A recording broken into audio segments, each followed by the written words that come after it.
ఇంకా భవిష్యత్తులో ఆ శ్రీశైలం మహాపుణ్యక్షేత్రం ఆశీస్సులతో మంచి హోదాలు ఉండాలని కోరుకుంటున్నాను.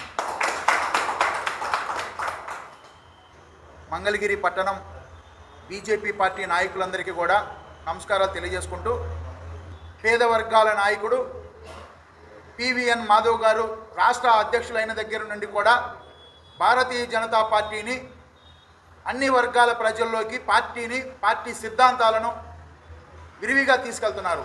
అది మీ ఆంధ్రప్రదేశ్లో ఏ రాష్ట్ర అధ్యక్షుడు చేపట్టని ఒక మహత్తరమైన కార్యక్రమం. అదేంటంటే ప్రతి జిల్లాలో దివంగత నేత, మన అందరి ఆరాధ్య దైవం, భారత ప్రధానిగా చేసిన అటల్ బిహారీ వాజ్పేయి గారి విగ్రహాన్ని ప్రతి జిల్లా హెడ్ క్వార్టర్లో ఆయన విగ్రహాలను నెలకొల్పడం, ఇది ఆంధ్రప్రదేశ్ ప్రజల అదృష్టంగా భావిస్తున్నాం. ఎందుకంటే అన్ని వర్గాలు ఆదరించే నాయకుడు అటల్ బిహారీ వాజ్పేయి గారు.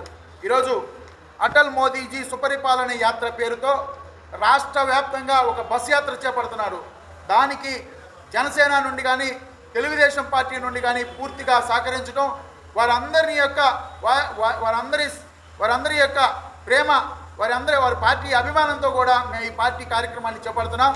పివిఎన్ దేశంలో గ్రామాల నుండి పట్టణాల నుండి హైవేలకి అన్ని రకాల కనెక్టివిటీతో హైవేలు వేసి విపరీతంగా రవాణా వ్యవస్థని పెంపొందించిన చరిత్ర అటల్ బిహారీ వాజ్పేయి గారిది. ధర్మవరంలో మధ్యప్రదేశ్ ముఖ్యమంత్రి మోహన్ యాదవ్ గారి చేతుల మీదుగా ప్రారంభించడం జరిగింది.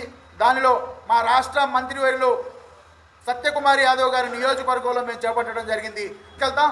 ఈ రాష్ట్రంలో భారతీయ జనతా పార్టీ ఎదుగుదలకి పూర్తి స్థాయిలో ఈ బస్ యాత్ర ఉపయోగపడుతుందని కూడా నేను ఘంటాపదంగా తెలియజేస్తున్నాను.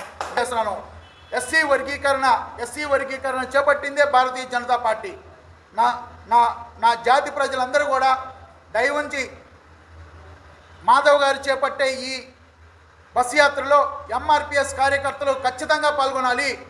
నరేంద్ర మోడీ గారు స్వయంగా హైదరాబాద్లో మందాకృష్ణ మాదిక్ గారి మీటింగ్ పెడితే ఆ మీటింగ్కి వచ్చి ఎంఆర్పిఎస్కు మద్దతు తెలిపిన చరిత్ర మీరందరూ గమనించాలా. దయవుంచి ఈ రాష్ట్రంలో ఉన్న ఎంఆర్పిఎస్ కార్యకర్తలందరూ కూడా భారతీయ జనతా పార్టీకి అండగా ఉండాలి.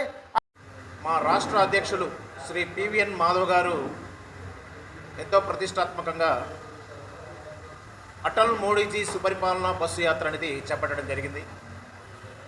మరి భారతదేశంలో ఎంతో మహోన్నతమైనటువంటి వ్యక్తి, ఆజాత శత్రువు అటల్ బిహారీ వాజ్పేయి గారు. ఏ పార్టీలో ఉన్న నాయకుడైనా సరే వాజ్పేయి గారి పేరు చెప్తే వారిని పొగడటమే తప్పితే ఒక్క విమర్శ కూడా ఉండదు. 99 నుంచి 2004 వరకు 5 సంవత్సరాల వారు చేసినటువంటి పరిపాలన ఒక సువర్ణాధ్యాయం లాంటిది. వారు ప్రధానిగా అయిన వెంటనే మనకప్పుడు పాకిస్తాన్ మనపై కాలు దువ్వుతుంటే మరి ఒక శాంతి యాత్ర పేరుతో బస్సు యాత్ర చేశారు.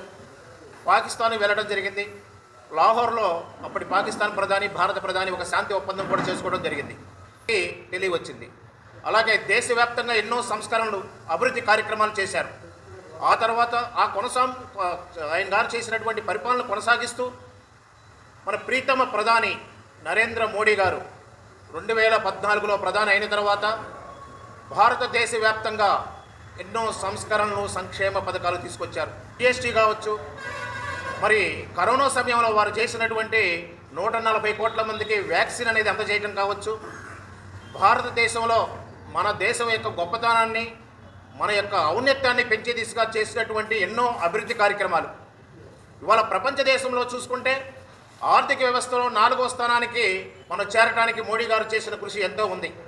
మరి ఇలాంటి అనేక కార్యక్రమాల ద్వారా భారత యొక్క గొప్పతనాన్ని ప్రపంచానికి తెలియజేస్తూ భారత యాత్ర పేరుతో మరి జైత్రయాత్ర వచ్చి దీన్ని ఒక రకంగా చూస్తే మరి అన్ని జిల్లాలను కవర్ చేస్తూ 25వ తారీఖున అమరావతిలో ఒక గొప్ప మహాసభ ఏర్పాటు చేయడానికి మరి ప్రయాణం సాగింది. మరి ఆ భారతదేశ హోంశాఖ మంత్రి అమిత్ షా గారు వస్తున్నారు. మరి కూటమిలో మన రాష్ట్రం మరి తెలుగుదేశం నాయకులు, మరి ముఖ్యమంత్రి వర్యులు చంద్రబాబు నాయుడు గారు మరి మన రాష్ట్రాన్ని సహజంగానే అభివృద్ధి చేస్తున్నారు. కేంద్రం నుంచి వస్తున్నటువంటి నిధులు కూడాను ఎంతో ఎక్కువగా ఉన్నాయి. దీంతో రాష్ట్రంలో ఎన్నో అనేక కార్యక్రమాలు చేస్తూ, అలాగే మన మంగళగిరి శాసనసభ్యులు మంత్రివర్యులు నారా లోకేష్ గారు కూడాను దీన్ని కొనసాగి ఇంకా ఎన్నో అభివృద్ధి కార్యక్రమాలు మన నియోజకవర్గంలో చేస్తున్నారు.